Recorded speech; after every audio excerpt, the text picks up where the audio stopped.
नमस्कार. शिरूर वार्ता यूट्यूब चॅनलमध्ये आपलं स्वागत आहे. शिरूर पोलिसांची धडक कारवाई. सरजवाडी परिसरात बेकायदेशीर विदेशी दारू विक्री करताना 57 वर्षीय इसमाला शिरूर पोलिसांनी रंगेहात पकडले आहे. शनिवारी दुपारी ही घटना घडली. पोलिसांच्या माहितीनुसार आरोपी विष्णू अप्पा लष्करे चायनीज हॉटेलच्या आडोशाला टँगो पंच कंपनीच्या 11 सीलबंद बाटल्या बेकायदेशीररित्या विक्री करत असताना आढळला.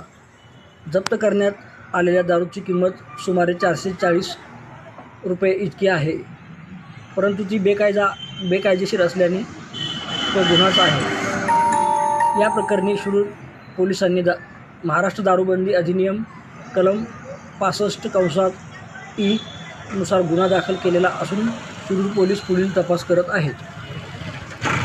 शिरूर वार्ता यूट्यूब चॅनलला पहा, लाईक करा, कमेंट करा, शेअर करा आणि सबस्क्राईब करायला विसरू नका. धन्यवाद.